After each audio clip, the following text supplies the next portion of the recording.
હુકમબા તાલુકાની અંદર હમણાં જ ગયેલી સ્થાનિક સ્વરાજની ચૂંટણીની અંદર અમારી સિમલિયા જિલ્લા પંચાયતની અંદર આદિવાસી અનામત સીટ હતી। ત્યાં અમુક રાજકીય આગેવાનોએ અને ખાસ કરીને કાલોના ફતેહસિંહ ચૌહાણને કહેવા માંગુ છું કે ભાઈ તમે અમારા શ્રી આદિવાસી સમાજ સાથે અન્યાય કર્યો છે અને ખોટા સર્ટિફિકેટ વાળા આદિવાસી સમાજના ગેર આદિવાસીને તમે ટિકિટ આપીને તેને જીતાડ્યો છે।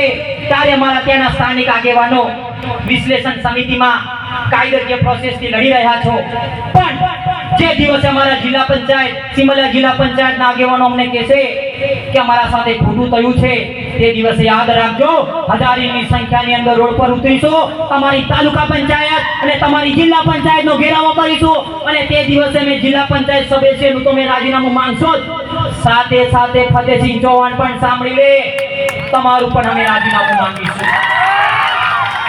અહીંયા ઘણા યુવાનો ઘણા આગેવાનો અહીંયા આવ્યા છે, તારે મેં અમને પ્રશ્ન પૂછવા માંગુ છું કે પાર્ટીના ઝંડા લઈને ફરવાથી ગળામાં ખેસ પહેરવાથી શું આપણા સમાજની આપણે તસવીર બદલી શકીએ એમ છે? ત્યારે આપણે સૌએ એક મંચ પર આવવું પડશે, પક્ષ પાર્ટી ભૂલવી પડશે, ધર્મ સંપ્રદાય ભૂલવો પડશે અને આપણે સૌએ જ્યાં આદિવાસી સમાજનો અવાજ ઉઠાવવાનો વારો આવશે તે દિવસ આપણે સૌએ સાથે મળીને આપણે લડવું પડશે।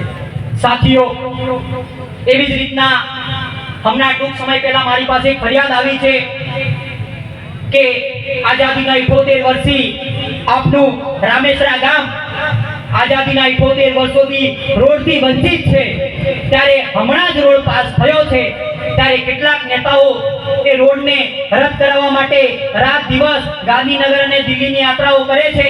ત્યારે એવા નેતાઓને કહેવા માંગુ છું કે અમારો રોડ તાત્કાલિક ધોરણે બનાવવામાં આવે, જો નથી બનાવવામાં આવતો તો અમે ફરીથી તાલુકા પંચાયતનો ઘેરાવો કરીશું અને ત્યાંના સ્થાનિક તાલુકા પંચાયત સદસ્ય, જિલ્લા પંચાયત સદસ્ય અને અમે માનનીય શ્રી કાલોલના ધારાસભ્ય ફતેહસિંહ ચૌહાણનું જાહેરમાં રાજીનામું માંગીશું। તૈયાર છો ને બધા? તૈયાર છો ને?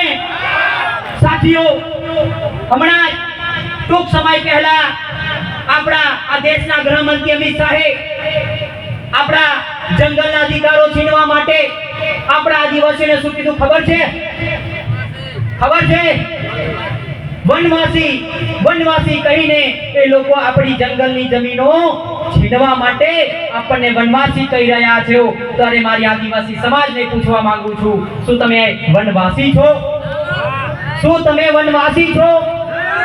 अरे हम वनवासी नहीं, आदिवासी है हम, आदिवासी ही नहीं इस देश के मूल निवासी है हम है। એવું અમિત શાહના મંચ પરથી કહેવા માંગુ છું અને અમિત શાહને